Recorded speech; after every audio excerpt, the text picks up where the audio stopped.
খুঁজে নাহি বাইরে বাইরে কত রঙ্গ দেখি দুনিয়ায়, ও বাইরে কত রঙ্গ দেখি দুনিয়ায়।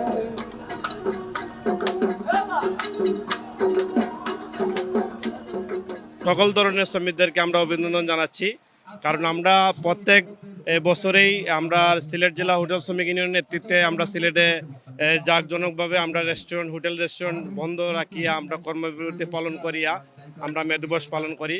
কিন্তু আসলে আমরা বাংলাদেশ স্টেট ইউনিয়ন ফেডারেশনের নেতৃত্বে আমাদের বেসিক সংগঠন হোটেল শ্রমিক ইউনিয়ন, এটা আমাদের যে আমরা যতটুকু জানি যে 1886 সালে আমেরিকা হ্যামবার্গের শ্রমিকরা 8 ঘন্টা কাজ, 8 ঘন্টা বিনোদন, 8 ঘন্টা বিশ্রাম এগুলা পহেলা মে বাস্তবায়ন করেছে।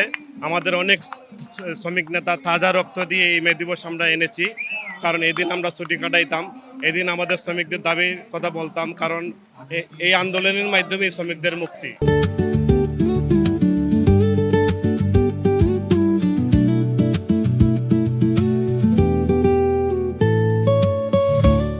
তাদের ন্যায্য অধিকার এখন পর্যন্ত পাচ্ছে না। বাংলাদেশে আমাদের শ্রমিকদের আমরা ন্যায্য অধিকার পাচ্ছি না। হোটেল সেক্টর বলেন, গার্মেন্টস সেক্টর বলেন, নৌ সেক্টর বলেন, আমাদের হোটেল সেক্টরের আমাদের যে শ্রমিকরা ন্যায্য অধিকার এখন পর্যন্ত পাচ্ছে না।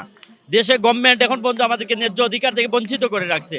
আমরা সরকারের প্রতি দাবি জানাবো, আমাদের ন্যায্য অধিকার আমাদেরকে যেন ফিরিয়ে দেয়। যারা ক্ষমতায় আছে তারা মালিক লুটেরাদের প্রতিনিধি, কিন্তু শ্রমিক শ্রেণীর যে স্বার্থ সেটা রক্ষা করার জন্য শ্রমিক শ্রেণীর রাষ্ট্র প্রতিষ্ঠার সংগ্রামকে বেগবান করতে হবে। শ্রমিক, কৃষক, মেহনতি জনগণকে আজকে তাদের মুক্তির জন্য তাদের সংগ্রাম সংগঠিত হতে হবে এবং সেই সংগ্রামকে সামনে রেখে আজকে শ্রমিক শ্রেণীর রাষ্ট্র প্রতিষ্ঠার সংগ্রামে যোগদান করতে হবে।